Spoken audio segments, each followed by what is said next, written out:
Good morning, good afternoon, and good night. Welcome to the SB Nation NFL show where we love the NFL. A reminder before we get started, recapping all of Sunday's action, that this show is brought to you by DraftKings. DraftKings Sportsbook is an official sports betting partner of the NFL. Download the DraftKings Sportsbook app today and use code SBNFL for a special offer when you sign up. That is code SBNFL only at DraftKings Sportsbook. As mentioned, this is the SB Nation NFL show. Today is Monday, November 21st, 2022, which means we have a lot of NFL action to get to and a lot coming your way because this is Thanksgiving week, which means we have 3 games on Thursday. We'll have all sorts of coverage for you here on the SB Nation NFL show. So make sure you subscribe to our YouTube channel. You can watch us there. You can watch us on Twitter. You can watch us on Facebook, and you can always listen wherever you get your podcast. Subscribe to the SB Nation NFL show. Leave a rating. Write a review. Those things make us happy. Who is us? My name is RJ Ochoa from SB Nation's Blog and the Boys, home of the 2022 NFC East champions. That's right. I said it. The fantastic Rachel Prevet, as always, is on the ones and twos. You can see and hear Rachel all over Bleeding Green Nation properties. So they will finish with the silver medal in the NFL's most storied division. And joining me, as always, here from SB Nation's Arrowhead Pride, we tore him away. He wanted to actually not do the show because he has taken the Netherlands to win the World Cup. He has bet his life savings on them. It is the one and only Pete Sweeney. Pete, thank you for tearing yourself away from this match. I know it's tough for you, but you do have the game on in the background.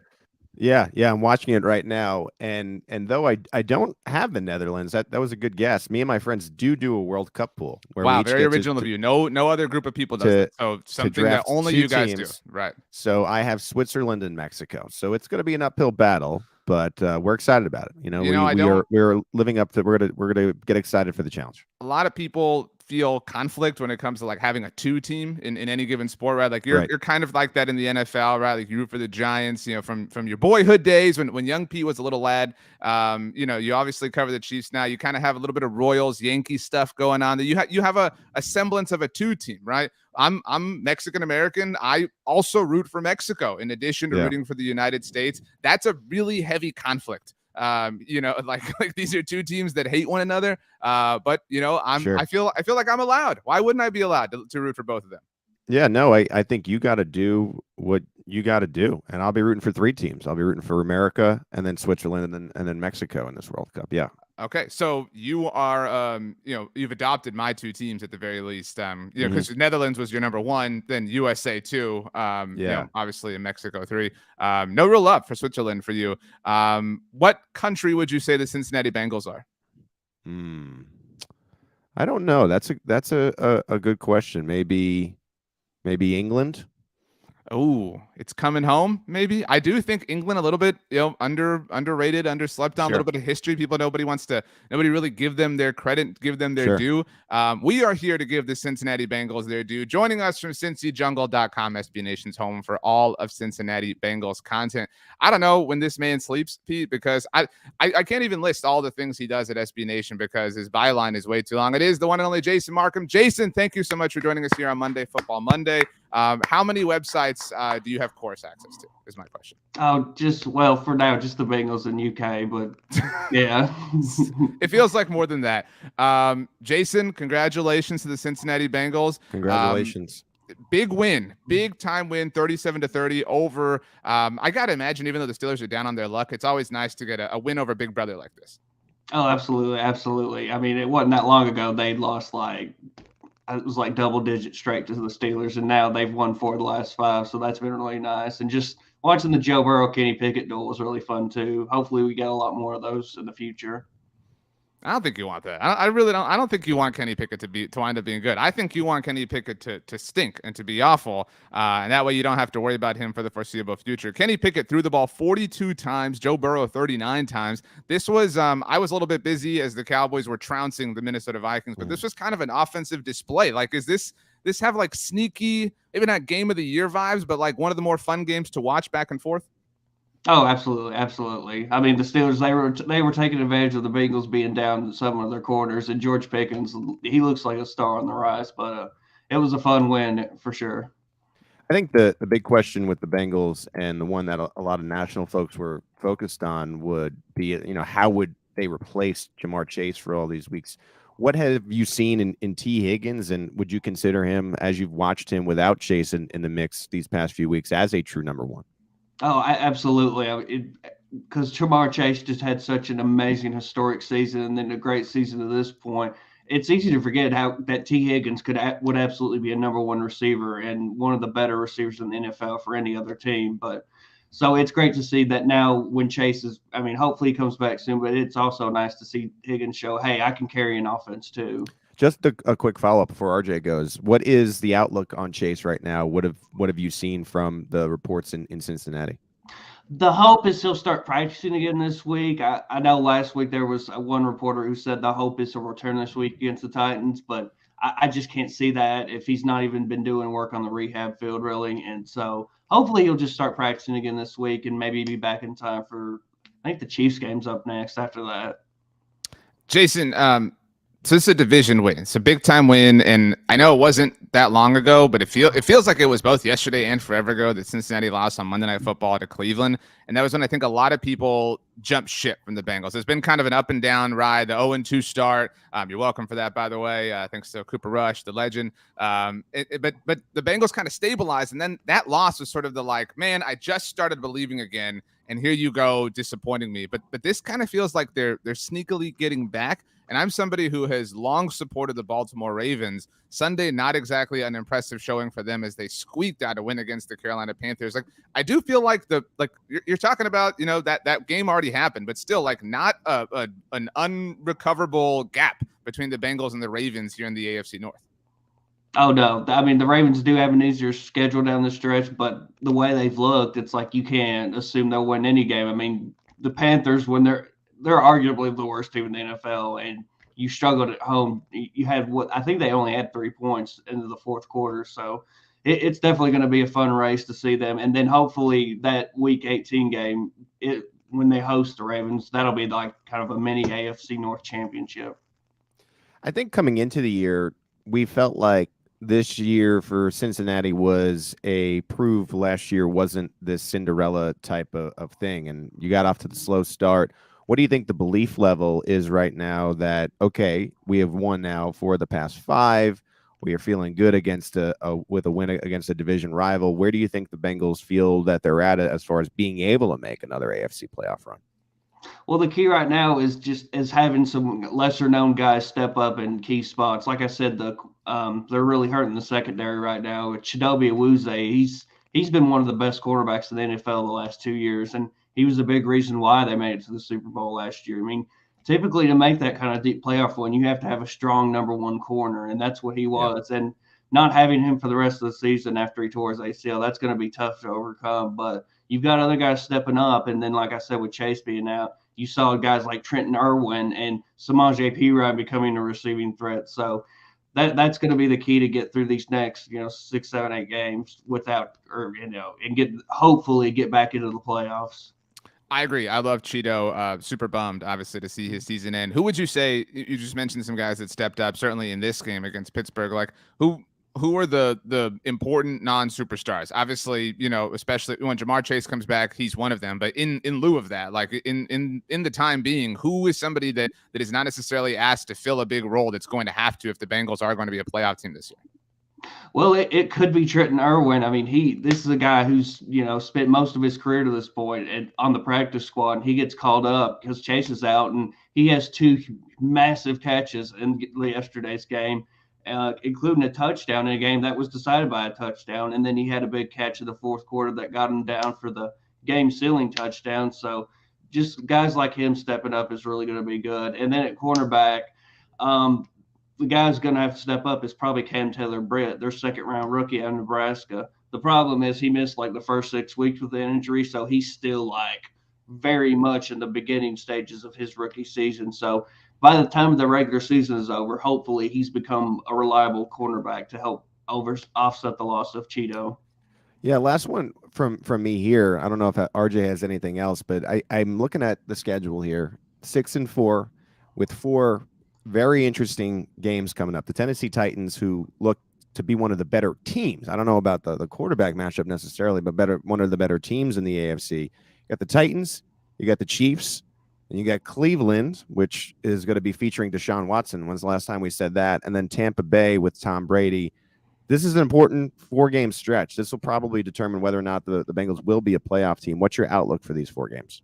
Oh, absolutely. And no, I didn't actually see a lot of people saying it, but yesterday absolutely was a must-win game. If they lose that game to the Steelers, they're not going to the playoffs. They're not going to survive this stretch having lost, and especially like this late in the season, they would have been winless in the AFC North. And I've just never heard of a team be winless in their division going into like the last, I guess, like fifth of the season, just without a division win. So they had to get that win. You look at this next stretch of games, obviously they're going to be the real challenge that is for these next two games against the Titans and Chiefs. They both have heavy revenge factors in favoring them. The Titans absolutely had this game. As far as any regular season game they want to win this season, it's against the Bengals after how the divisional playoff went. Same with the Chiefs. It's like how that AFC Championship win. This is the game they want to win most on the regular season schedule. So I'd agree. It's probably going to be a tough 2 weeks coming up. Then you get the Browns. Then you get the Bucks, who are kind of, they're up and down. The Patriots, same thing. The Bills on Monday Night Football. That's going to be, I think, a game of the year candidate, especially if Chase is back and both teams are fairly healthy. So, but yeah, these next four games, it's going to be a rough stretch probably these next 2 weeks. My last one, Jason, is kind of about, you mentioned the Bills. This will make Pete happy. I think it's strange to think that Joe Burrow is underrated at this point, given the success of late last season and then the run to the Super Bowl and everything. But it does kind of feel like he's just kind of faded a little bit, and maybe the struggles were a part of that. But this performance, and it's one game, and I don't mean to just kind of build off of that. Dude threw for 355 yards and 4 touchdowns on the road against a division rival in a game he absolutely had to have.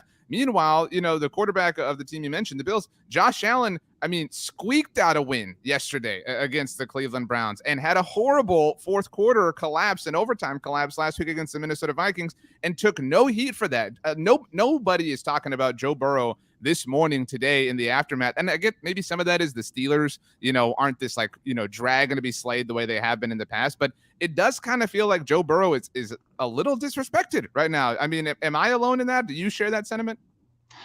Kind of. I think part of it is like the Bengals kind of had their chance to be almost at the top of the mountain last season. And now people are kind of wanting to see, all right, the Bills, they've never won one, they've not had a whole lot of success, and now Allen's here. Now they're kind of the team on the rise. I think people want to see the Bills have that big season because we saw how much Super Bowl love they were getting in the preseason. So I understand wanting to see another guy kind of take the pedestal. But yeah, I'm fine with Burrow and the Bengals getting slept on. That's typically when they're at their best. We've seen it time and time again. Even last year, this year, they played out their competition a little bit too much. Awesome. Well said. Jason Marcum, everybody check out Cincy Jungle and his fantastic coverage of UK. The final thing as you leave, Jason, the one thing you're looking forward to the most about your Thanksgiving meal, what piece of food? Probably stuffing. I know that's good. Yeah. So you're a stuffing, not a dressing person. Oh no, stuffing. Yeah. Just because there's so many different ways you can do it too. It's just who knows? It's kind of almost like a mystery, thing. It's what's this year's big stuffing going to be? Well said. Jason, hope you enjoy your stuffing and your Thanksgiving week. Thank you so much for joining us here on the SB Nation NFL show. Thanks, guys. Have a blessed day. Jason Marcum rules. Pete Sweeney, you rule. The Netherlands still all square through the 18th minute. It just hit me as we were talking to Jason, and I think the Bengals will be there. Let me be clear here, but we have a reality in which both Super Bowl teams missed the playoffs entirely. I do think that the Bengals have been the more impressive team of that particular stretch. In fact, I just saw literally as you were talking about that. Obviously, the Chiefs play the Rams this week. Do you know the line on that game? I know you probably got the opening line up at Arrowhead Pride, but do you know the line right now? I hadn't. It was not up last night because of I think the uncertainty of Matt Stafford. Gotcha. My deputy editor John put it up this morning, so I have not seen it. So I'm going to take a stab here. The Chiefs are home against what has become the lowly Rams. I think it's probably 13.5 if I had to guess. You are so close. You did not go over, so you're still eligible for the showcase.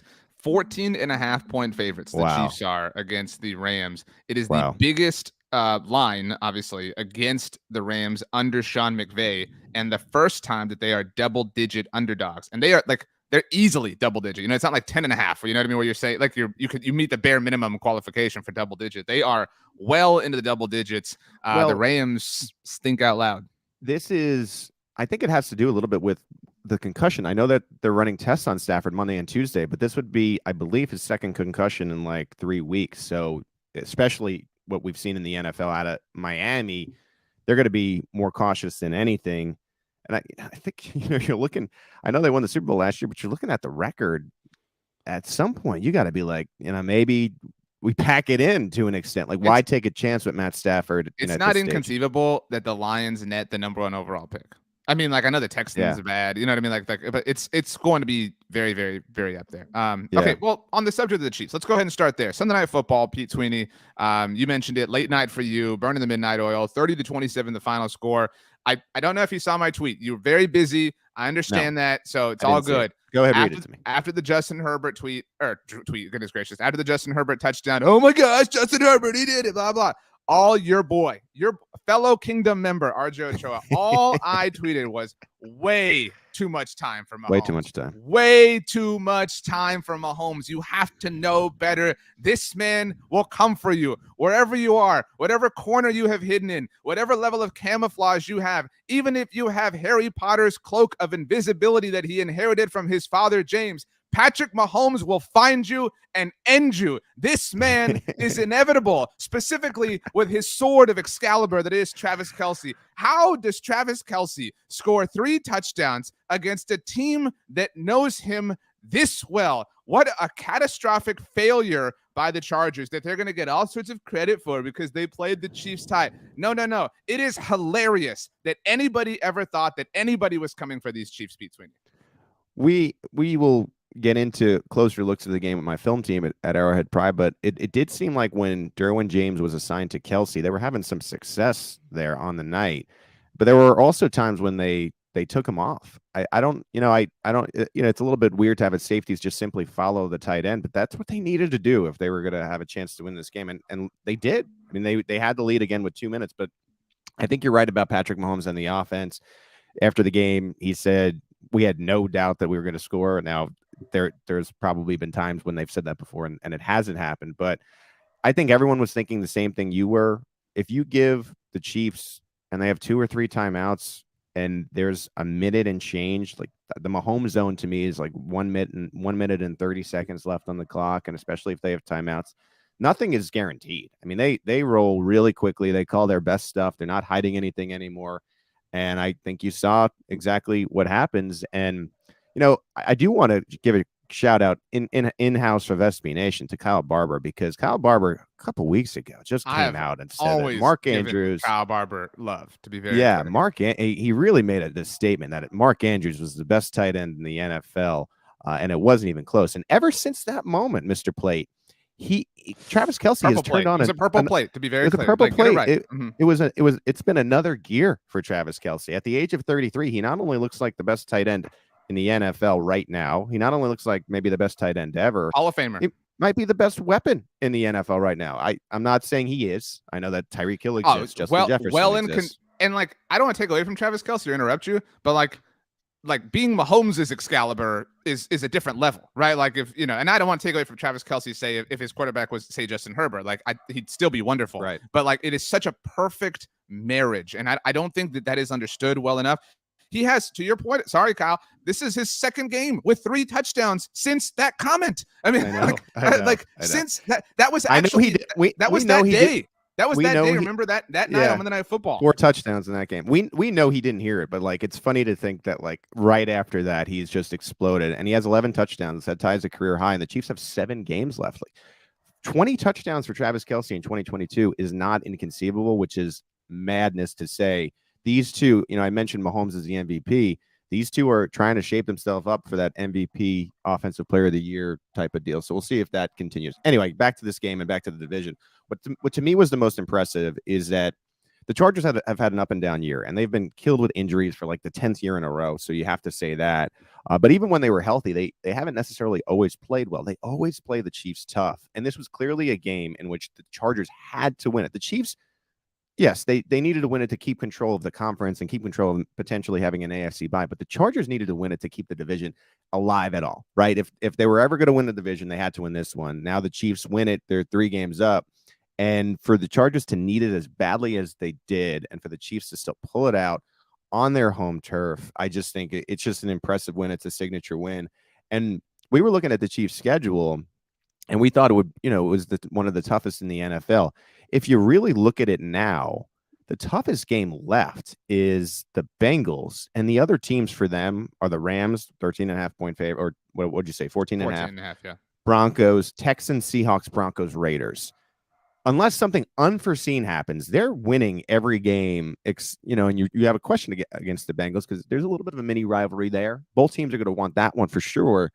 But they're set up to go 15-2 and have the AFC bye, not have to play a week, and then what? It's 2 wins to potentially get back to the Super Bowl again. So it's shaping up really well for Kansas City. To be very clear, 2 wins at Arrowhead to get back to the Super Bowl, which is like I don't put a lot of stock into actual home field advantage, but Arrowhead is one of those places that does provide a distinct advantage that other buildings don't. My quick recap thoughts just to that point, because we obviously have a lot of games to get to. Mahomes is the MVP. There is no close second. There is none.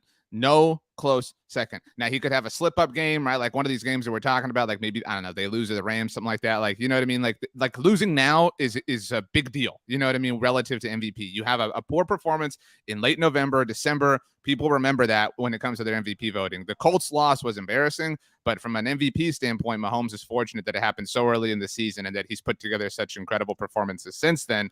I did. It took like 10 mistakes to lose to the Colts, but you're right. I mean, it's still on their record for sure. It's amazing. People talk so much about like the Stephon Diggs, Justin Jefferson trade, or like the trade that led to Justin Jefferson joining the Vikings, and how that was like this win-win for both teams. In a weird way, the Tyreek Hill trade kind of this big win because it like unlocked Travis Kelce's level of opportunity that we're seeing here. Just an incredible career year, and I know nobody cares, but I have to say this.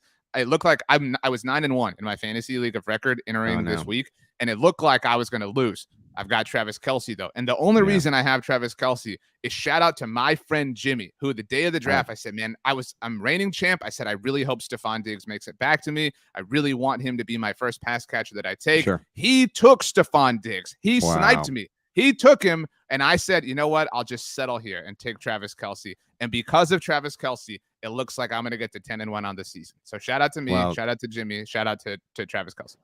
Yep, James, maybe rethink chirping a little bit, last year, or trying to snipe my boy here.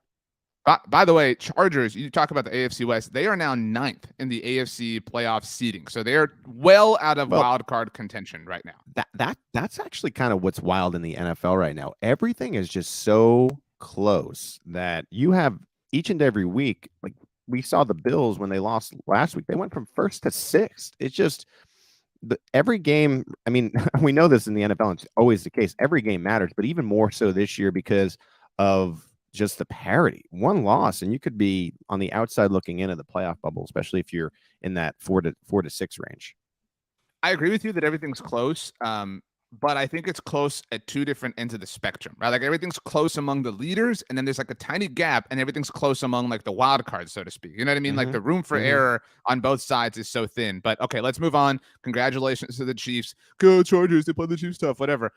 P, let's go ahead and do it. Let's just get this out of the way. The Dallas Cowboys destroyed the Minnesota Vikings. All right. I mean, it's a holiday week. Let's get to your Chiefs, get to my Cowboys. Let's move on. 40-3, the final score. I know you were getting ready for game time, probably, doing this, doing that, having your pregame meal. I don't know if you saw this. This was the largest margin of victory that the Dallas Cowboys have ever had in a road game, and they did it against an 8-1 team in our Minnesota Vikings. We have both praised them many times throughout this season. Yeah, I woke up and I saw that the Vikings were 2-point underdogs at home. And I thought that was especially strange, just considering how much we like the Vikings and how much we respect them as a team. And I said, I think Vegas might be wrong here. Put a nice parlay on the Raiders, Bengals, and Vikings in the afternoon. Pedro. And did not work out for me. I kept checking the score, and it was one of those things where you're checking your bet. But by the middle of the second quarter, I said, I'm going to stop checking this game. Don't exactly know what happened. I didn't get to watch a ton of it. I'm sure obviously you did. But what a statement win when it comes to a team that's 8-1. And everyone is making their their pitches to Odell Beckham Jr., and it seems like the Cowboys have emerged as the strongest. And it's one of these things, like if you think about college football and recruitment and things like that, these big time wins really do help. And especially for a guy that I think wants to join a contender. With this win, the Cowboys are right there among the teams that can emerge in the NFC, in my opinion. 40-3 is quite a statement, and we'll see how the Vikings rebound on Thanksgiving. It was just a perfect game, like an absolute, complete, and total destruction of a football team. I mean, and to respond that way, the Cowboys said all week long, this is a playoff game. We acknowledge it. It has incredible implications. I mean, I thought it was strange. They don't do that. They don't write that check a lot, and then they went and cashed it over and over and over again. You say you didn't have a chance to watch a ton of it. First, possession of the game, the Vikings won the toss, chose to receive. Big mistake right there. Third down, right away, Micah Parsons gets to Kirk Cousins, sacks him, causes a fumble. Cowboys were able to cash in on a field goal, only a field goal, not a touchdown. But Pete Sweeney, I do not know if you know this. I'm sure you don't, based on the fact that you were busy. Once again, the Dallas Cowboys scored on their first, shout out Monica Geller, 7 possessions of the game. They actually flip-flop, field goal, touchdown, field goal, before they scored 2 touchdowns in a row, both to start the second half. The Cowboys would get another field goal to make it 40-3 at the end of it. Brett Maher actually had a 60-yard field goal at the end of the half that he had to kick twice based on some really stupid officiating. He had a 53-yard field goal. I mean, this man, I doubted, and I'm very happy to have been proven wrong. He has turned into one of the more clutch kickers in the NFL. And that's the thing. This Cowboys team, the arrow is pointing up. You mentioned it. They have conceivably the best quarterback in the division, arguably the best quarterback in the conference right now. Certainly, again, talking just about the NFC, not coming for your boy, Patty. They have the best defensive player in the NFL in Micah Parsons. They might be the team that wins the Odell Beckham Jr. sweepstakes. To your point about the Giants, if it was reported Sunday morning by NFL Network that Dallas and New York were kind of the final two. Dallas won, New York lost. We'll get there, and they play one another on Thanksgiving Day. I don't think it's an accident that Odell narrowed his list, so to speak, to these two teams the Sunday before they play in what will be the most watched game of the season on Thanksgiving Day between the Cowboys and Giants. And Odell will obviously be a talking point by the Fox broadcast crew. This was a huge statement. I mean, a massive statement for the Cowboys to just go to Minnesota and just unravel a very good football team. I think this tandem of Pollard and Elliott and the offense and the way that Dak is playing and you have CeeDee Lamb and Michael Gallup making tough catches. I think that's all fine and nice, but what changes the game for the Cowboys for me and sort of as a differentiator in the NFC is just the play of Parsons. I mean, he's become this type of guy that was like prime JJ Watt or TJ Watt, over these past few years, like an Aaron Donald. I mean, such a game wrecker. When you have a guy like that and the Cowboys do, and to you pair that with the offense, we have been on this show talking about, well, who do we think can emerge from the NFC? Philadelphia suddenly looks pretty vulnerable, and they had been the beautiful voice of yours. They had been the clear front runner for so long. They almost lost to the Jeff Saturday Colts, which at this stage really, is inexcusable. Unforgivable. Yeah. And this is a tough reality for anyone that doesn't live in the Dallas area. If you were placing a bet right now, like let's just say you had like a proverbial gun to your head, who are you picking to come out of the NFC?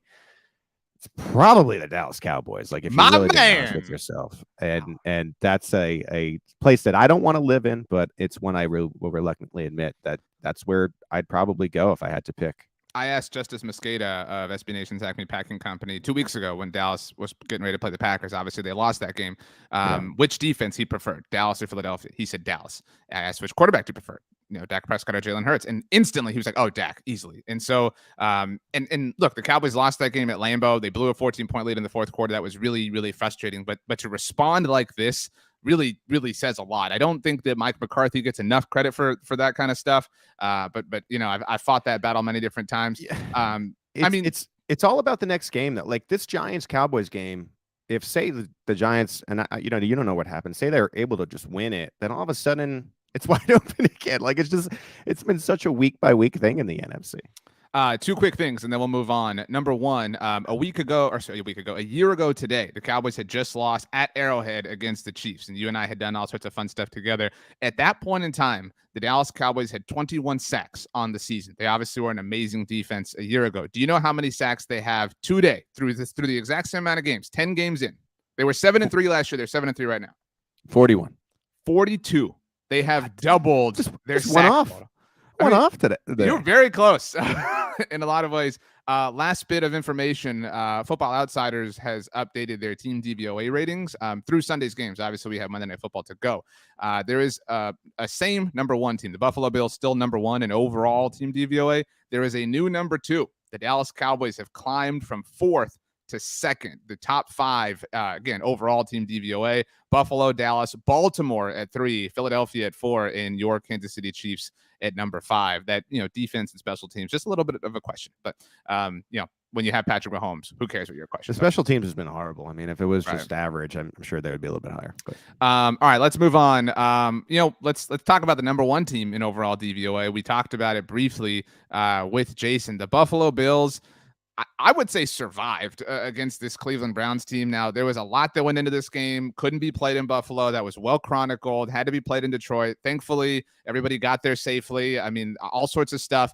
31-23, the final score. I'm sure you had more time to check in on this because it was part of the noon slate. Yeah. This felt like pulling teeth for the Bills. I don't know if I'm alone in this.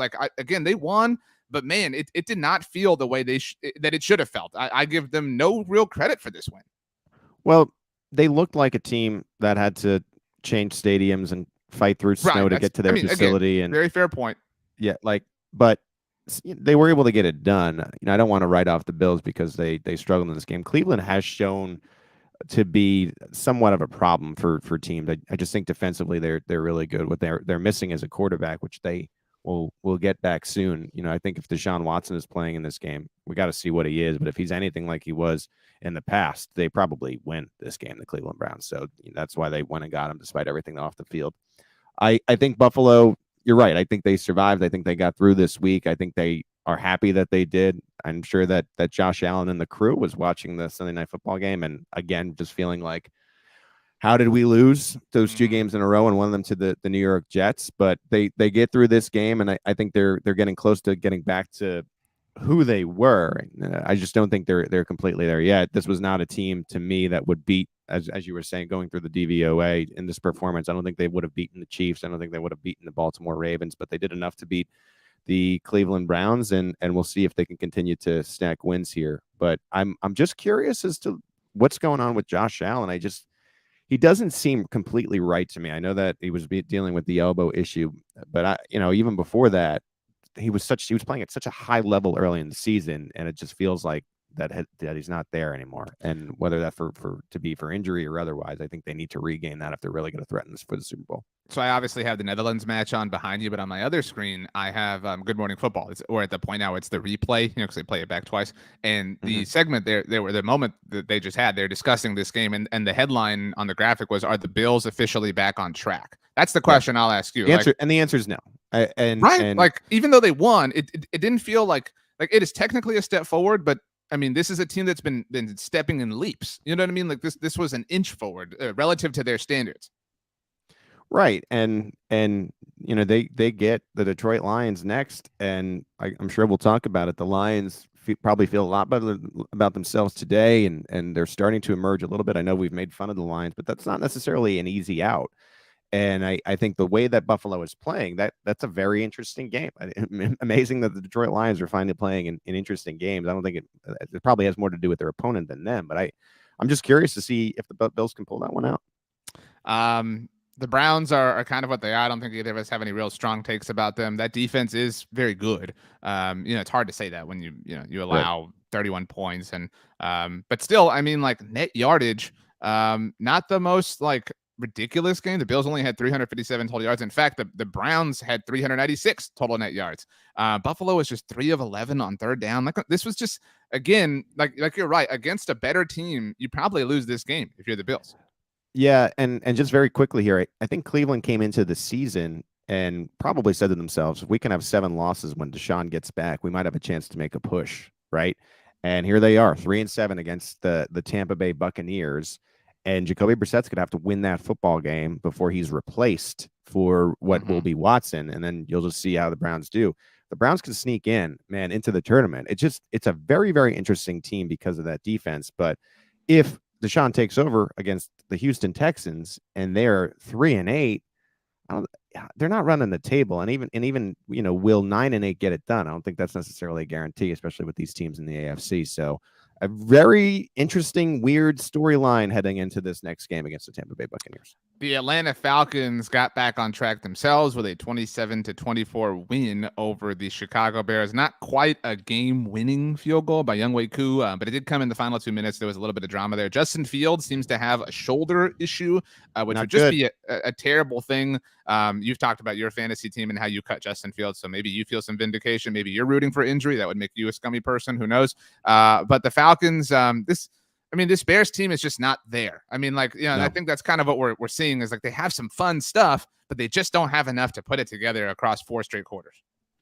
Yeah, if you're going to be a legitimate team, you got to beat the Atlanta Falcons, right? And we were starting to see Justin Fields, and I always say this on the show, and it's if you don't have a quarterback, you don't have anything, and that's like 51%, right? Well, the Bears do have the 51%. Now it's figuring it out the other 49%, and I really believe in this team in the next 2 years.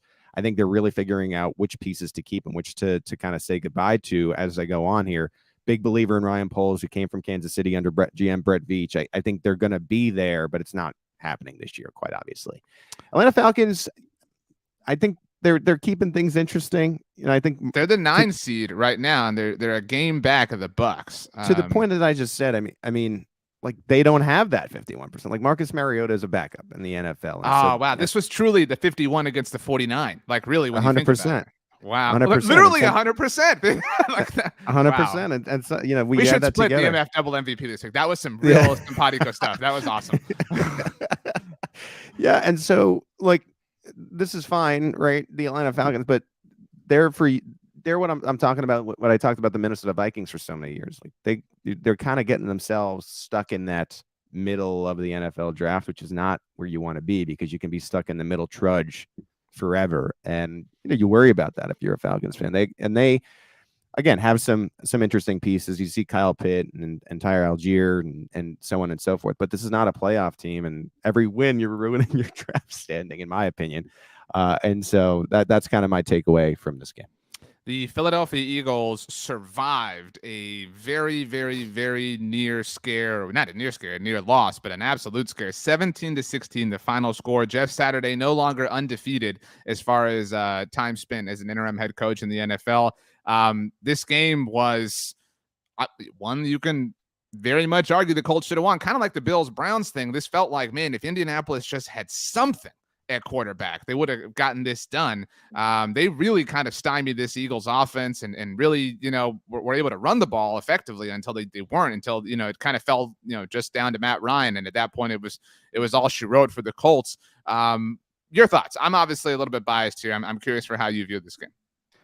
Well, I think you're right. I think this was very much a survival, similar to Buffalo against Cleveland. I think Buffalo actually was a little bit less of a survival mode than Philadelphia in this game. And Jonathan Taylor had a really nice start to the game, and then they were able to kind of curb what he was able to do. And I think that's the key to derailing the Colts because of Matt Ryan being at quarterback. And so there are going to be games where your offense is not looking as good as it has in previous games. This was certainly one of them for Philadelphia. You're left wondering, is this a trend, or is this just, a little bit of that midseason type of rut, as you kind of see what the Eagles have done so far this year? But the defense was able to get it done.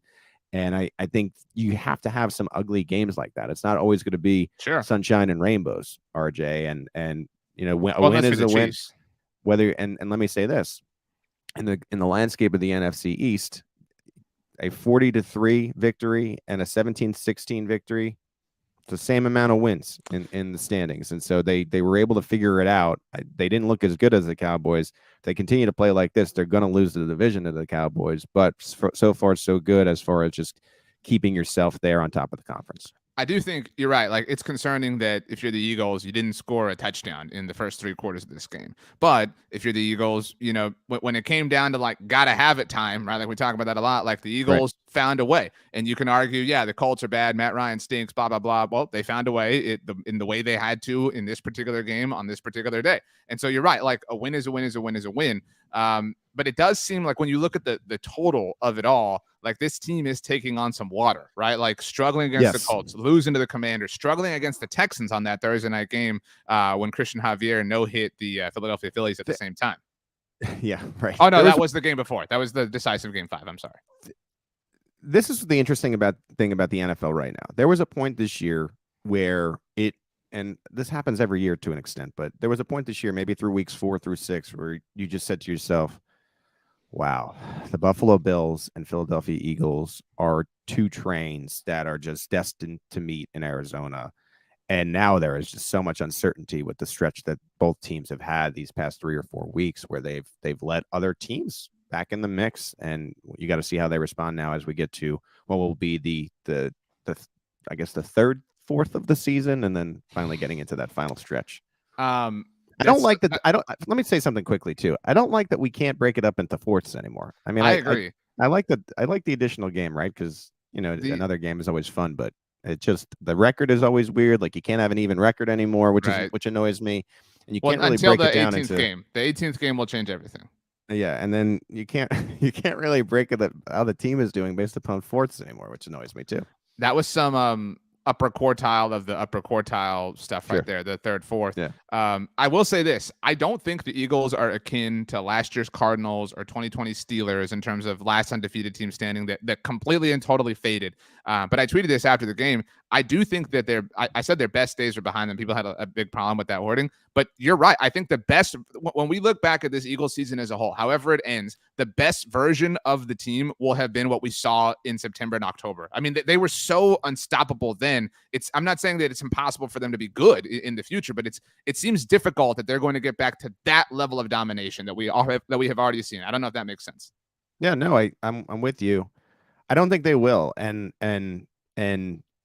I can even say, and this is just, I'm trying to be honest here. I could even say, like, even on the AFC side, as good as Kansas City has looked, and they're pulling things out. Same thing in Philly. Like this NFL playoffs is going to be wild. It's going to be a roulette wheel. I mean, like, you know what I mean? Like any 2 combinations of teams, I feel like you can almost make a case for, and which is. It's going to be unlike anything we've ever seen, because usually you feel good about what used to be the top 2 teams in the conference, especially in the days when they had buys. Like it would take a lot for one of those teams not to make the conference title. Whereas like, shoot, it could be any of these 7 teams in each conference. Very quickly, not a playoff team in all likelihood, but we just talked about the Falcons. Ian Rappaport just tweeted that Kyle Pitts is believed to have suffered an MCL sprain on Sunday, based on initial tests, and that he is having an MRI today. So pay attention, everybody, especially if you have Kyle Pitts on your fantasy team. Pete, while we're talking playoff teams, might as well get to, can I get the chant? The Washington football team, those artists. Now known as the Washington Commanders. They have won a bunch of games all of a sudden and are now north of 500. Look, they beat the Texans but see, like, this goes back to the Eagles thing. Like, this Eagles team, like, kind of struggled with the Texans. The Commanders whooped up on the Texans, 23-10, the final score. Taylor Heineke, an efficient 15 of 27 for 191 yards, did not throw a touchdown on the day. But Curtis Samuel did run one in. And they got one defensively as well because the Texans stink. Taylor Heineke, and this is great. You're going to love this, RJ. He reminds me a lot of Alex Smith. Not necessarily a quarterback who's going to dazzle you, but he's not like Carson Wentz, who will certainly lose you a game. He's good enough where if he's efficient, he gives his team a chance to win every game. And guess what? That usually leads you to an above 500 record. Now, can you win a Super Bowl with Heineke? Probably not. that archetype though comes with limitations, right? Like Sure, you're right, like yes. high floor but low ceiling. You know what I'm saying? Like, and so Yes. you're like if the team is playing very well around you, like we saw, like this game isn't really like, you know, again, you beat the Texans, like we knew you were going to do that. But like last Monday night, you know, if the team is playing well around you, you can drive that bus. You can drive it all day long and order your Jordans all day long. And you know who's knocking on the door here is Chase Young, right? And so that's right. All of a sudden, I this is just it's just hilarious, and this is why like we love when you listen to our off-season programming here at SB Nation, but like no one knows what they're talking about, including everywhere, ESPN, NFL Network, us, whatever like that. We thought the AFC West would be the best division ever. Meanwhile, it looks like the NFC East might be the first division ever to get 4 teams in the playoffs without the Washington football team in the NFC East is above 500 right now. I know. No team in the NFC South is above 500. And it's we started this podcast, I believe, in the year when it was so clearly like the worst division ever. Wasn't it the WFT that 2020? Yeah, made the playoffs at 7-9 or 7-8-1 or whatever it was. I just think that's a good thing to remember when, like, say your team is in the doldrums and it's been there for a while. Things can change what a great fast word in the NFL. And so I'm interested in seeing how I got a soft spot for the WFT. Don't really like the ownership. Don't really like the name of the team. I don't know anyone I like who does. I'm a fan of the players. I'll say that. I'm a fan of the players in Washington. You mentioned Arizona a little while ago. You were talking about the Super Bowl, obviously. The Cardinals are not going to be there, but the Cardinals do play tonight on Monday Night Football against the San Francisco 49ers. Colt McCoy. In talking Garoppolo. Colt McCoy, former Washington quarterback, by the way. Right. But if Colt McCoy is able to win his second game in a row, that would obviously hand the 49ers a loss. The 49ers are currently 5-4. The Commanders are now 6-5. The Commanders still have their bye to go, but that would put the Commanders in as the third wildcard team, and the other 2 spots currently held by Dallas and New York. So this is going to come down to, in all likelihood, the 5, because I think we both think the 3 NFC East teams at the top are going to the playoffs, right? We think that certainly. So you've got, you know, some combination of Dallas, New York, Philly. 1 is the division winner, 2 is wild cards. Are you aware of this, that the Commanders play the Giants? We're very aware. Yes, they play them twice in a row with the bye sandwiched in between. Yes, it's stupid. That's what I was getting at. Like, I don't know if this Commanders team is going to make the playoffs because I think we both trust San Francisco a lot, obviously. But at the very least, they're going to cause some chaos because they get the Falcons this week, seemingly without Kyle Pitts. It would stand to reason. So they're going to get to 7-5, and then they play the Giants twice in a row with their bye sandwiched in between there. And why did they do that? I know. Why did they do that? It's stupid. And then they go to San Francisco. That is such a pivotal game, that San Francisco game for a wild card spot. And then they finish up with Cleveland at home with the Deshaun Browns. We'll see what they look like. And then Dallas. But that Dallas game, this week 18 for the NFC East is going to be wild. You have Dallas at Washington, and you have Philadelphia against the Giants. Like the combinations there could impact a lot of things, not just as far as the division is concerned, but as far as the wild cards within the division. It's going to be a lot of fun. And maybe the number 1 overall seed. Like, we have no idea. Like, this is because Dallas beat Minnesota now. You're talking about Dallas or Philly. Whoever wins the thing is going to get that thing. That's really fun and exciting to think about. Yeah, and I just look at the bottom, and again, this continues to go with my playoffs are going to be wild theme. Like, you look at the bottom of these conferences right now, 5, 6, 7 in the AFC, Bills, Patriots, Bengals. You don't want to see any of those teams. You look at the bottom of the NFC, Cowboys, Giants, 49ers with the Commanders knocking on the door. Those are all teams that you don't want to see if you're at one of these top seeds. So it is going to be fun, and I know that we have a lot of time left in the regular season, and we're going to cover it, and we'll see how 7 it plays games. out. Yeah, there's a long way to go. I'm eager for whatever these playoffs bring. The New York Jets have fallen out of wildcard contention in the AFC on the AFC side after a dreadful 10-3 loss against Big Brother, the New England Patriots. Time will change, Pete. Uniforms will change. Players will change. Coaches will change. One constant is that the New England Patriots will forever own the little brother New York Jets. This is an unacceptable loss. I mean, you want to be a big boy. You want us to seat you at the adult table this week at Thanksgiving, Jets. Don't get swept by the Patriots. Win a game. Score a touchdown, right? Like do something. Be be competent. And this is why nobody, like, you know what I mean? Like, this happens to a lot of fan bases, like teams like, well, I'm scared to believe this team has hurt me before. This is why every Jets fan feels like Charlie Brown lining up with Lucy. You know, it's like, it's going to come out at some point. There's a bigger story to this, and ooh, everybody hates Zach. That's the story. Yeah, and it's Trevor Lawrence and Zach Wilson and Trey Lance and Mac Jones and everyone passing on Justin Fields. Yeah, right. I just think that man, it's one of those things where it's like all 31 teams passed on Lamar Jackson, MVP. And you are looking right now at Wilson and Lawrence, and they just don't look like it, right? I mean, it's still early for these guys, and I think we've seen. I think what's been a problem too with this particular class is we've seen guys take the league by storm in Mahomes and Allen and Herbert, and you sort of expect them to kind of be as fast, but sometimes it takes a couple of years for court. I'm not writing them off completely, but so far so bad in that sense. And this was a game in which there was going to be a role player that stepped up and got it done. For this game, it was Marcus Jones, who was able to take the punt return back and sick. I mean, what an awesome win. Get it done. It reminded me a lot of when Deshaun Jackson Miracle years and years ago did it against the Giants, and this was an in-division game. And the key here is that play by a role player punt returner could be the difference in one of these teams winning a division, making the postseason, or not. Neither of them are going to win the division. To be clear, I'm going to go back on that. But as far as maybe earning a wild card tiebreaker wise, one of these teams is a wild card, right? Yes, like we've got Miami and Buffalo one win in the division, but one of these is a wild card team. I agree with you. Yeah, and so this is one of those, and like we said, there's 7 games left, but circle this because this could be a difference of the Jets on the outside looking in. So both teams are 6-4, the Jets and Patriots. Just quickly, Jets remaining schedule: Bears this week, and we'll see about Justin Fields. But win or loss? The Jets against the Bears. I think that the Bears win. Okay, so you got them 6-5 at Minnesota. I think Minnesota had a bad day. I think they rebound. All right, so 6-6 at Buffalo with the Bills all pissed off.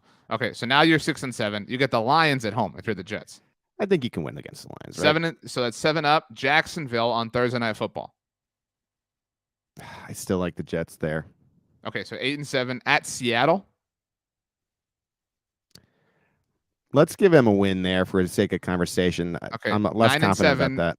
And then at Miami. That's a loss to Miami. But you don't know. That's what I'm saying. Like, again, like you don't know what the Week 18 weirdness will be. Like, well, the Dolphins have already clinched. Like there's a lot of stuff like percolating in the air. And then the other side of things, New England. So they're at Minnesota. They're in Minnesota on Thursday night. I mean, look. If you're giving me Miami against the New York Jets, even if Miami had clinched, like, can't we believe that they can still have enough pieces around them to win that football game? Okay, I agree with you, but I'm just saying Week 18 invites weirdness. New England is 6-4 at Minnesota Thursday night. I don't know. What do you think? I think they lose. So they're 6-5. You pick the Jets games. I'll pick the Bills or the Patriots games. Then they get Buffalo at home, so they're 6-6. They go to Arizona. I don't believe. I mean, Patriots Bill Belichick against Cliff Kingsbury. 7-6 at Vegas. 8-6 Cincinnati. I'll give them a loss. That's 8-7. Miami 8-8, and then at Buffalo. So you're talking about both these teams like flirting around with 9-7. We'll see how it breaks. Here's what I would say about it. I think that the Patriots are built to win their division games much better than the Jets because of the Belichick factor. Mm-hmm. I know that we like to not remember that because no one really likes him particularly, but it matters. I don't know if the Jets are built to pull off division upsets anymore. Whereas I could more easily see the Patriots upsetting the Bills than the Jets at this stage. You know what I mean? I agree with you. The New Orleans Saints took care of business against the LA. I was going to say St. Louis. Taking care of business. Every day, taking care of business. 27-20. Matthew Stafford might have a concussion issue. We already talked about, obviously. It was just the Rams stink. It's over. This team is bad. Over. Like, this team is terrible. I don't know how anyone can believe they have anything going on here that is worthy of praise. No, it's over for the Rams.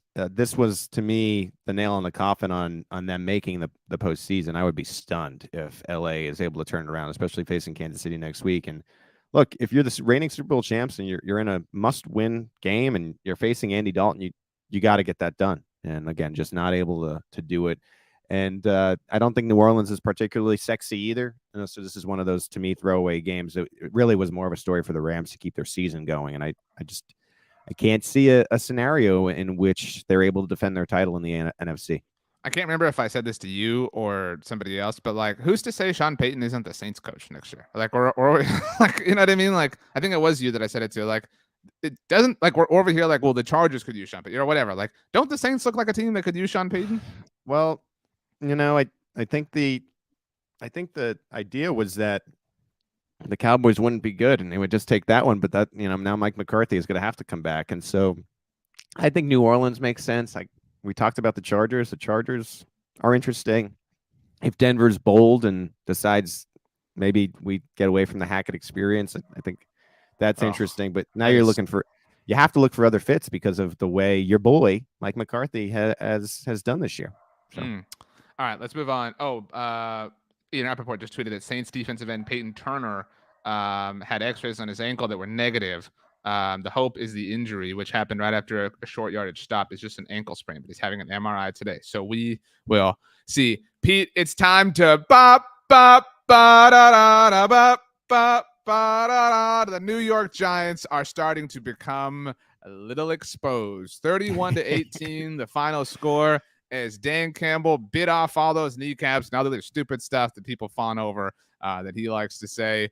Jamal Williams has been a revelation this year. I mean, I know everybody's focused on DeAndre Swift. The two of them combined, 22 carries, 84 yards, 4 touchdowns, all 4 scores for the Lions. A bit of a blustery day. I know you know what that's like, Pete. Walking through the concrete jungle when it's a windy day, you got to have that coat up, and you get a coffee black. You know what I mean? Notoriously windy. I mean, this isn't the Meadowlands. It's MetLife Stadium. Please get the name right. Wind tunnel for days. Yeah. Daniel Jones threw the ball 44 times for 341 yards, had 2 interceptions. He had done such a great job of not turning the ball over. Look, the Giants have gotten a lack of respect relative to all the other contenders in the NFL this year. But this was kind of everybody's told you. I told you that they'd been too lucky. It was kind of all those things manifesting themselves. Yeah, and their second round pick Robinson was having basically a breakout day and 9 catches for 100 yards and goes down with a torn ACL, which is terrible. Another key injury for the Giants, who just can't seem to get away from injuries on their home turf. I know there's a bit to say about the turf and what's happening there, but the Detroit Lions just looked like a more complete and better team, which is never a good sign when you're playing the Detroit Lions. And did you happen to see after the game with Campbell in the locker room, the guy is basically in tears with this. He's a coach that we've never seen this type of character. I can't believe people fall for this. He's so hardcore and emotional. And the thing I like about him is he just wants to go home and have a beer after a win like this. I hate you with all my heart. But they're 4-6. They're spicy. We'll see what happens with them. But the Giants need to figure things out quickly because this thing can unravel fast. So this was finally like okay, Detroit, you're starting to get a little bit cute and do some kind of fun stuff, on your season game. Last week in Chicago was literally the first road win of the Dan Campbell era. What'd they do?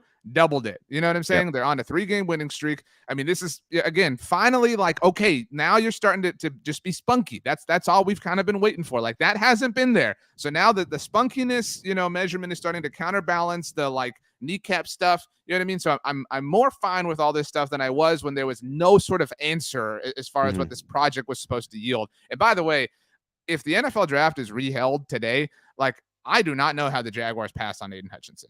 He is a monster. He is so good. And he's getting no love for Defensive Rookie of the Year. I understand there are other stories happening elsewhere, but man, he is incredible. Say what you want about Daniel Jones, but for the most part, he does a good job not turning the football over. So for him to have an interception in this game is pretty incredible. And I don't know. I don't think the Lions have it this year, but Campbell is starting to maybe make my feelings like, okay, maybe they can be something starting next year with some of these big time wins. I wouldn't go quite that far, personally. I know. Look, You have a lot of vendettas against these teams. I like to keep an open mind. I know you hate the Colts. I know you hate the Detroit Lions. Look, You've we have turned two your back. games. We have 2 games left. You turned your back on the Buffalo Bills this year, which I appreciate. I mean, I love it. I mean, the heel turn for RJ has been a treat for me. We have 2 games left. This one should not take long. I mentioned this with Kyle, the Baltimore Ravens, or Kyle with Jason, excuse me. A lot of shout outs for Kyle Barber on the SB Nation today. The Baltimore Ravens survived, outlasted, outwilled, outplayed. Shout out to Jeff Probst, the Carolina Panthers, 13-3. Baker Mayfield started this game for the Panthers. It really made no impact whatsoever. Interestingly, I think it was the Charlotte Observer that reported, I think this was late Saturday night, the weekend kind of blended together for me, that the Panthers are highly considering bringing Steve Wilks back as full-time head coach beyond the interim season he's commanding right now. It'd be awesome for Steve Wilks. Yeah. He didn't get a fair shake in, what was it, Arizona? Right, after he left Carolina. You know what I'm saying? So it is kind of nice to see him get to take over this team specifically. But this Panthers team is void of a lot of options and talent. But they did kind of hang tough with this Ravens team. And we mentioned the Ravens second in overall team DVOA. Like, it didn't really feel that way. And look, like you mentioned, the Eagles in Indianapolis, a win is a win. Like, this counts just the same. You're keeping pace. You're going shot for shot with the Bengals with the leads you have right now. But this looks like the Ravens at the weakest point of their powers. They had a nice plan against Lamar Jackson and keeping him sort of at bay on the ground. 11 carries for just 31 yards. He did have a rushing touchdown, but I just think they managed the Ravens and had a good defensive plan. It's just they have nothing going offensively. I mean, Baker Mayfield, much like the Rams are done as a team, Baker Mayfield is done as a starter in the NFL. I mean, the idea that Baker Mayfield can lead your team to any kind of playoff contention again. I know we did it for the Browns in 1 year, but I just don't see it in his future. And look, again, not a great game for the Ravens, but at the end of the day, they got the W, similar to Buffalo, similar to Philadelphia. I will say, so I was watching Red Zone in the noon hour, obviously, before the Cowboys kicked off. And when Scott Hansen parachuted into this game and they showed Baker Mayfield, he was like, former number 1 overall pick. Baker Mayfield's like, it's kind of been too long. Like, we don't, you know what I'm saying? Like, and I do like that you tuned in during the witching hour, when losses become wins and wins become losses. Not only has it been too long for us to legitimately keep using this thing, but the other quarterback in this game has won an MVP and was taken at the very end of that round. The Baker Mayfield was the number 1 overall pick by. I mean, so we don't have to keep doing this every single time. Like, you want to say Heisman winner, that's cool. Like, you know what I mean? That kind of sticks around forever. But so it is what it is. I mean, really quickly. Whoa, what? I mean, in 2023, Baker Mayfield is a backup, right? Like, that's that. I mean, it can be in the NFL. I don't know. Like, I mean, yes, to answer your question, but I do think it's a careful situation. Like, if he wants to back up Patrick Mahomes, where there's no question, he's the kind of backup where that becomes an annoying story if the starter flails. Like if he goes to back up Zach Wilson, you know what I'm saying? Like it is an immediate I don't know, man. He was the former number 1 overall pick. You know what I mean? Like, it invites conversation in certain places. I have the perfect comparison for this. Eventually, RG3 figured out that he was a backup. Is Mayfield the type of guy? Similar big personality, similar good start to his career, and then kind of can he eat that? I don't know. I don't know if he can eat it. I don't think we thought that RG3 could, and to his credit, he did. And he's put together an amazing general career. Obviously, some of it off the field since then. You're right. Baker has his flaw has been he hasn't been able to eat those sorts of things. Final game, a lot of eating happening. I don't know. That's an awful segue. The Las Vegas Raiders own the Denver Broncos. They own them. Imagine that. The Broncos stink. They stink. 22-16, the final score in this game. I'm sad that this game existed. Whatever. Nathaniel Hackett gave up play calling for this game in his 10th game in the NFL, which is just astounding. But here's my take on this. Because the game is what the game is. I no longer think that the Broncos are everyone's punching bag for how bad they are. The Broncos have completely this is a worse and I don't mean that attention is the most important thing, because it's not, but the Broncos are so bad they have faded into obscurity. Nobody even cares anymore. You know what I mean? Early on it was kind of fun, oh yeah, haha, the Broncos stink, oh blah blah, Broncos country, that's right. But nobody even cares anymore. They are just at the back of the NFL. Nobody is paying any kind of attention to them at this rate. Yeah, and these two teams are at the bottom of the bottom, and from a Kansas City and Chargers standpoint, you're always rooting for the team with the worst record, and the Raiders were able to get it done, which hurts really both teams in the sense of being at the bottom of the division. And I picked the Raiders to win because I just think they have more going than the Broncos. The Broncos, give me my credit, give me my props. Broncos seem completely lost, and this Russ Wilson decision to sign him for as long as they did is looking like one of the worst decisions in NFL history. And dude, so you were busy. I don't know if you saw this, and I read about this actually afterwards. So this game went to overtime, and part of the reason it went to overtime is on third down when the Broncos had the ball trying to put this game away. Russell, who has been king of understanding the little things, right? Like always reaching the ball out, right? Like, you know what I mean? When he's rushing, pick up that extra yard, whatever. On third down, throws an incomplete pass instead of eating a sack. Like, how are you a decade in and making this tiny little mistake, which allowed the Raiders to go down the field and tie before they obviously wanted an overtime with the Devontae Adams walk-off? Like that is like, you can talk about certain things with Russ, like, oh man, this, that, blah, blah, blah. That kind of thing should be like terrifying if you're a Broncos fan, that you are stuck with this. Do you think, and this was something I was actually talking about with Rachel we were, Rachel is the best forever and ever. Yeah. As we were doing each and every week, is waiting for RJ around 10-ish. Do you think that the Chiefs and Broncos get flexed out of Sunday Night Football in week 14 because of how bad the Broncos are? Week 14? Week 14. 8-2 versus 3-7 right now. Week 14, the Chiefs, Broncos, AFC West, Sunday Night Football matchup in Denver. You got Giants, Eagles. You got the first Giants Eagles game that week 2 that you could flex in.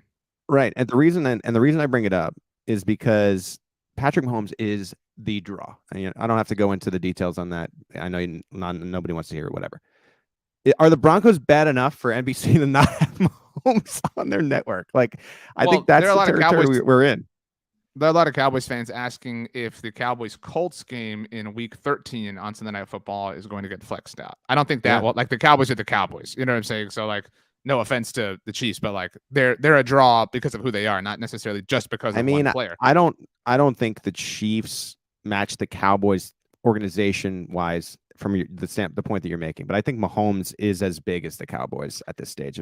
Looking at the slate, I mean, you could argue Chargers, Dolphins, but I mean, they just flexed the Chargers. The most likely is Eagles, Giants, but I think the Giants would have to maintain what they're doing. So they would have to announce that after this. So the Giants have just lost, and between now and then, they are at Dallas on Thanksgiving Day. I think we both think they're going to lose that game. They're 8-point dogs, according to our friends at DraftKings. And they host the Commanders next Sunday. So, you're talking about they could conceivably be on a 3-game losing streak at that point in time, be 7-5. I do love when the Washington football team takes on the New York Football Giants. Love football in the names. True. Wow. Broncos stink. All right. Rachel, if you could please join us so that we can apologize for going long once again. And Pete took a shot at me and said that I was late. However, when I joined, Pete was not at his seat. So I don't know what Pete's talking about. It's not like he was necessarily ready to go. I was waiting for you, and so I needed a little cup of Joe at this stage. I needed to make sure. Well, you didn't get it. Like, was your plan to not have the cup of Joe? Had I been here on time? No, I just was like halfway. I was half full. And I figured since I'm waiting for you anyway, I might as well go. Rachel, I've heard enough half points from Pete Sweeney. Could you please join us and let us know your biggest takeaway from Sunday's NFL action? Rachel just told us her buttons are stuck. Okay. Wow. So let's vote. Let's vote for. I vote for RJ. I vote for RJ. I vote for Rachel's Pete. Going to. Oh, she says they won't let her join the buttons. Interesting. Okay. Rachel is chatting with us on Slack. Rachel, you can hear us. All right. We're talking into the ether. All right, Rachel, who won the MF double MVP? And we have to kind of buy time while she types this out because her buttons are Pete. wow. Pete won it. Very stupid. Quick. I don't want to say that's stupid, but like it really doesn't count. Like if she didn't come on here herself to say it. So you're saying if she would have typed in RJ, we wouldn't have counted it either? I wouldn't have counted it the same. I mean, you know what I mean? Like I've got a lot of these things. So like this would have gone to the back. Not as many as me in our head to head. I mean, I don't know what I would one day in the off season, I'm going to go back and listen every time we go in it out and really find out how many I've won over you. Rachel, that day's not today. I will tell you Rachel, that. we'd That like day to is hear not your today. answer. I'll buy you some time, and while I do, Pete will answer. Pete, we asked Jason what Thanksgiving one food he is looking forward to the most. We cannot repeat answers. So Rachel, your answer over Slack, please. Pete, your answer. You cannot say stuffing. I will say pecan pie. I'm looking forward to that. I'm actually good. If I get on my soapbox, I did not get to eat Thanksgiving last year because my son was born the night before. So obviously, a really good reason why. But I had Burger King for Thanksgiving last year in the hospital. So I'm here to make up for lost time. This Thanksgiving. Selfish job by young Roel there. I would say turkey jumps out for me. You know, I think turkey. Picking the low-hanging fruit. Turkey jumps out. No, I always tell this story. So when I was still covering Alex, we were surrounding his locker. They used to do the pressers in the locker room with Alex, and he was asked his favorite Thanksgiving food. And Alex Smith fashion goes, yeah, well, turkey jumps out, man. We were all like, what are you talking about, Alex? A few years ago, just real quickly, a few years ago, Dak Prescott was on Pardon My Take, and he's a really like corporate interview. And so you could tell that they were kind of running out of he was just kind of answering everything in a super corporate way. So they were like, well, what's your favorite color? Right? Like, let's just spice this up. Yeah. He goes, gray. I was fortunate to interview Dak before the season started. I asked him what his favorite television show was. He said Sports Center. So, well, that guy does not have a lot to him off the field, but that allows him to really focus on football, which is what everybody wants. Rachel said banana pudding. Is that is that a Thanksgiving staple? I like sweet potatoes and I like cranberry sauce. And because Thanksgiving seems like the one meal where you can kind of have dessert on the same plate as the dinner. Like sweet potatoes is like more like a dessert and cranberry sauce is more like a dessert. But there they are, right on the table with the rest of the regular food. Rachel said that she agrees. So, you and I were simpatico. I suggested we actually split the MFWP, and Rachel ignored that. We can split it. We can split it. That's okay. No, I don't want it at this point.